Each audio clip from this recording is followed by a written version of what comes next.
안녕하세요. 정답만 족족 집어드리는 족집게 토익 강사 조인입니다. 자, 여러분 오늘 이 시간에는요. 태에 대한 얘기를 함께 공부를 해볼 거예요. 자, 태라고 하면 보통 여러분 무슨 태? 그렇죠? 아마 능동태, 그렇죠? 그리고 또 무슨 태? 그렇죠. 수동태라고 하는 거 아실 거예요. 그래서 능동태와 수동태에 대한 얘기를 같이 해보도록 하겠습니다. 자, 일반적으로 우리 수동태라고 하는 문장의 그 형태를 딱 보면은 어떤 걸 보고서 아, 얘가 수동태다, 아니다 이런 걸 알고 계세요. 자, 아마도 수동태라고 하면은 동사가 be 플러스 pp예요 라고 하는 거, 그쵸? 그래서 이 비동사와 pp가 같이 묶여 있는 경우는 수동태입니다. 그렇지 않으면 그냥 일반적인 문장 이렇게 아마 알고 계실 겁니다. 여러분 항상 그래서 기준이 되는 건 이렇게 생각하시면 돼요. 자, 태라고 얘기하는 것은 역시 우리가 그 문장의 형식이라는 얘기를 할 때 그 문장의 얼굴을 보고서 우리가 그 문장의 형식이 1형식이다, 2형식이다 뭐 이런 얘기를 하는 거라고 했었어요. 그래서 태라는 말도 같은 얘기거든요. 동사를 기준으로 얘기를 하는 거고요. 이 동사의 얼굴이 be 플러스 pp로 시작이 된다라고 하면 수동태라고 얘기를 하는 것이고요. 그렇지 않다라고 하면 전부 다 그냥 능동태라고 보시면 되겠습니다. 결론은 문장에서 일반적으로 동사는 여러분 사실 수동태로 쓰이는 경우보다 능동태로 쓰이는 경우가 훨씬 더 많겠죠. 그래서 보통 능동태라고 문장을 따로 일일이 우리가 얘기를 안 해주는 거고요. 그래서 우리가 보통 보면은 동사의 얼굴, 동사를 보고서 be 플러스 pp 패턴이면 수동, 그렇지 않으면 그냥 능동이다 라고 여러분들이 생각하시고 능동태, 수동태란 말을 알아두시면 될 것 같아요. 그래서 가장 기본 별로 그렇게 어려운 얘기 아니죠? 그래서 이 정도 얘기만 보시면 되는데 문제는 뭐냐면 이렇게 be 플러스 pp가 아닌 경우는 능동태다, 그런 경우는 수동태라는 건 얘기는 알아요. 근데 문제를 풀 때 보면은 어떤 경우에 수동태를 쓰고 어떤 경우에는 능동태를 써야 되나요? 약간 헷갈리는 경우들이 있잖아요. 그래서 그 경우를 여러분들이 대비를 하기 위해서 이 수동과 능동이라고 얘기하는 아이에 대한 정확한 뜻을 알고 가셔야겠습니다. 그래서 저와 함께 이번 시간에 그 얘기를 해볼 거거든요. 자, 우선은 가장 가볍게 한번 얘기를 해볼게요. 자, I finished the report. 라는 문장을 한번 써볼게요. 여러분 지금 보시면 동사의 얼굴을 보자 이거죠? 자, 동사의 얼굴이 어때? 자, be 플러스 pp로 시작된다? 아니죠. 그러니까 이건 여러분 무슨 태예요? 그렇죠. 능동태 문장이라고 얘기하는 경우예요. 자, 그런데 이 능동태 문장을 제가 수동태 문장으로 바꾸는 법을 알려드린다는 거죠. 자, 어떻게 바꿀까? 항상 기준이 되는 건 여러분 동사를 기준으로 봐요.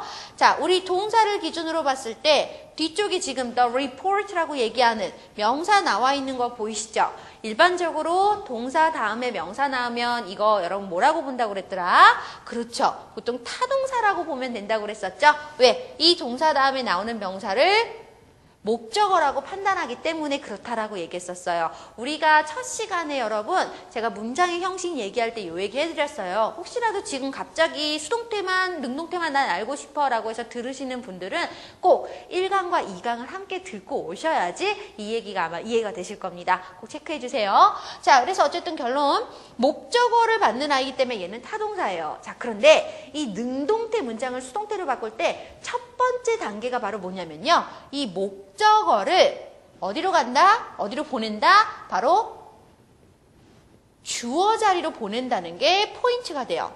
목적어를 주어 자리로 보낸다는 게 가장 중요한 얘기입니다. 자, 주어 자리로 보내시고요. 그 다음에 동사를 어떻게? be 플러스 pp 패턴으로 바꾸는 게 수동태라고 그랬어요. 자, 어떻게 바꿀까? 저는 report, 비동사니까 is를 쓰려고 그랬는데 finished, 과거죠. 그래서 was로 바꾸시고요. 그 다음에 be pp 형태 finish, finished, finished. 그쵸? 그 규칙 변화죠? 자, 그래서 이렇게 쓰시면 되겠습니다. 자, 그러면 문제는 뭐다? 동사 다음에 목적어, 목적어를 수동태의 주어로 보내고 동사를 be 플러스 pp로 바꾸는 것까지는 다 했는데 아직 능동태의 주어가 남았죠? 여러분, 그런데 중요한 게 이거죠. 능동태에서 주어가 I였었지만 수동태의 주어는 이미 the report가 차지하고 있는 거 보이시죠? 그러니까 I라고 얘기하는 I를 그대로 주격 형태로 쓰시면 큰일 난다는 얘기예요. 그래서 이 I는 어떻게 쓰냐면 전치사 by 플러스 목적격 형태, 목적어에 해당하는 I라고 해서 by me라는 패턴으로 여러분들이 바꿔주셔야 된다고 합니다.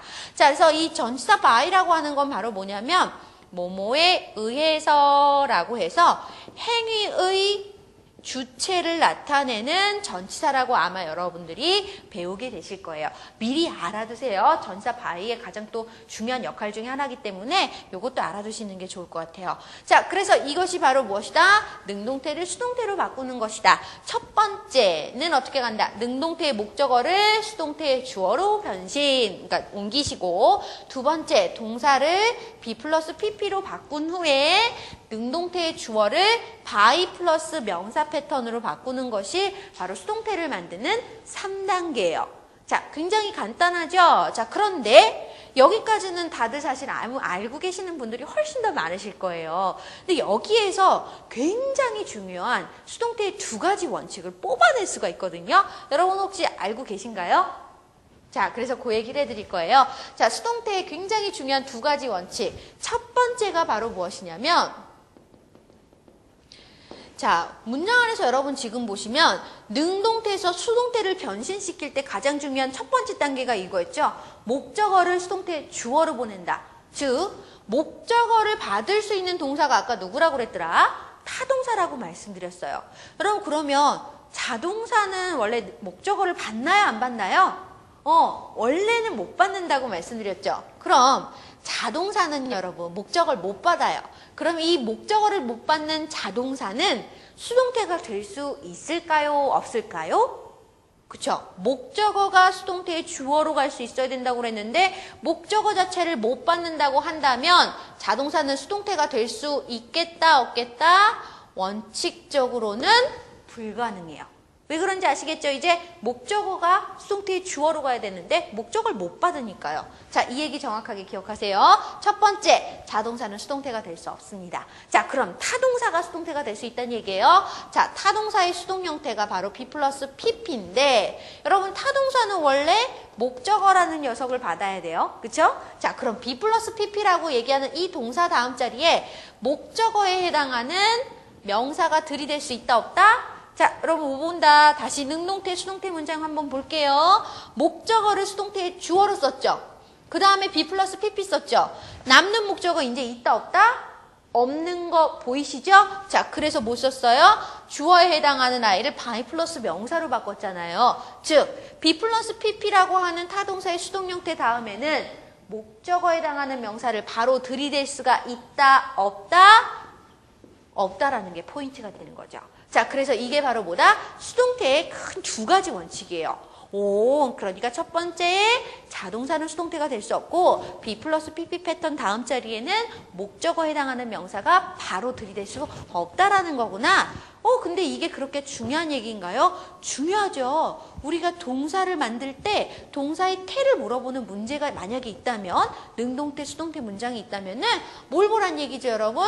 이 동사가 그래서 첫 번째, 자동사인지 타동사인지의 여부를 먼저 확인해 주셔야 된다는 얘기고 그 다음 두 번째, be 플러스 pp의 수동태 패턴이 된다면 목적어가 들이대지 않아야 되고 타동사라고 한다면, 능동이라고 한다면 목적어가 들이대야 된다는 얘기잖아요. 그러니까 항상 수동 능동을 쓸 때는 뒤에 나오는 그 동사 뒷자리에 명사가 있는지 없는지 여부를 확인해 보면 의외로 쉽게 수동태의 동사를 써야겠구나, 능동태의 동사형을 써야겠구나 결정이 되기 때문에 이 부분이 굉장히 중요해지는 얘기입니다. 아시겠죠, 여러분? 그래서 수동태의 두 가지 원칙까지 여러분들이 정리해 주시면 좋겠어요. 되셨나요? 자, 여기까지입니다.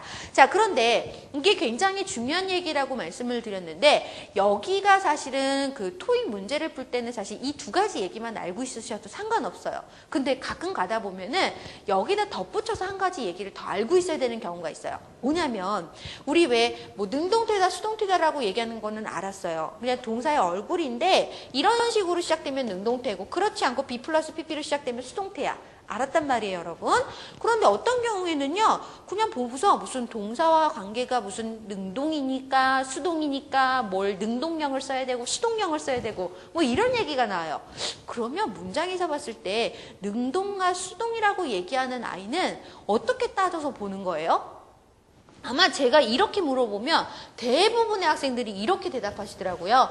능동이라고 얘기하면요, 해석할 때 하는 이라고 해석하면 되는 거고요. 수동이라고 할 때는요, 되어진이라고 말을 하면은 수동이라고 판단해요. 여러분 맞아요? 하는, 되어진이라는 해석으로만 볼 수 있는 건가요? 굉장히 위험한 얘기예요, 이거. 그쵸? 하는 혹은 되어진이라는 의미로만 여러분들이 판단해서 능수동을 따지시면요, 어떤 경우는 맞겠지만 분명히 어떤 경우는 틀리는 문제가 생기게 될 것입니다. 근데 가장 중요한 게 이거거든요. 그러니까 원리, 원칙이라는 점이 명확하게 정립이 안 됐기 때문에 사실은 이 해석적으로 보는 게 위험하다라고 얘기를 하는 거예요.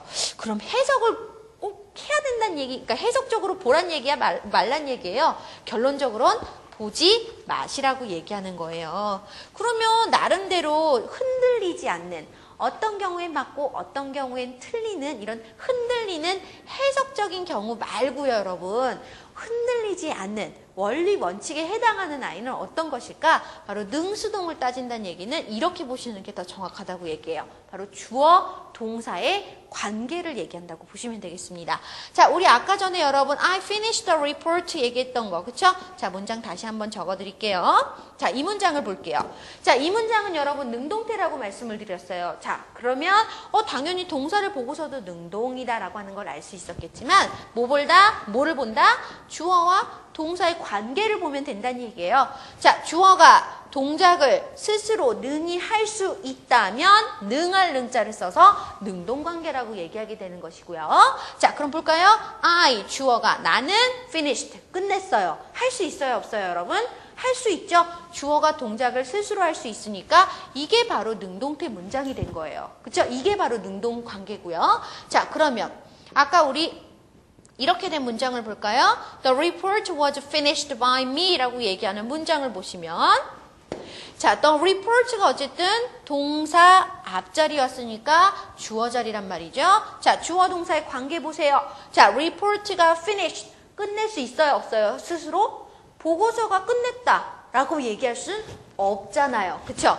주어가 동작을 스스로 할 수가 없이 동작 되어짐을 받게 되는 경우에 바로 받을 숫자를 써서 수동이라는 말을 쓰게 된대요. 자, 즉 뭐냐면 주어가 동작을 못한다고 한다면 그게 바로 무슨 관계다? 수동 관계다. 그래서 이 수동의 패턴에서 바로 B 플러스 PP를 쓸 수 있다라고 얘기를 하는 겁니다. 어떤 얘기인지 여러분 아시겠어요? 이 얘기 굉장히 중요한 얘기가 되는 겁니다. 우리가 태라고 얘기할 때 사실은 이 수동태의 두 가지 원칙만 정확하게 기억하면 되겠지만 이 능동관계, 수동관계라는 말도 굉장히 중요하다는 얘기예요. 왜? 능동관계, 수동관계라는 말은 사실은 동사의 태 자체에서만 물어볼 수 있는 얘기가 아니라 여러분들이 굉장히 어려워하시는 분사라고 하는 아이 있죠? 이 분사에서 사실은 능수동관계를 따지는 게 굉장히 많거든요. 그래서 분사편에 들어가실 때 이 얘기를 먼저 알고 계셔야 좀 더 쉽게 접근할 수 있다는 거 더불어서 말씀드릴게요. 어쨌든 가장 중요한 거 수동태는 두 가지 원칙, 자동사는 수동태가 불가능, BPP 다음 자리에는 목적어에 해당하는 아이가 절대 올 수 없다라는 걸 먼저 토대로 알아두시고요. 능동과 수동이라는 말은 이렇게 해석적으로 보는 것이 아니라 어떻게 본다? 주어, 동사의 관계에 따라서 결정된다라고 판단하시는 게 가장 중요하다는 것까지 다시 한번 정리해드리도록 하겠습니다. 자, 그래서 거기에 대한 약간의 어떤 예외적인 부분들은 제가 아마 수업 시간에 또 정리를 해드릴 거니까요. 그때 또 같이 함께 또 얘기해 보도록 할게요. 저희는 다음 시간에 뵙겠습니다. 수고하셨습니다.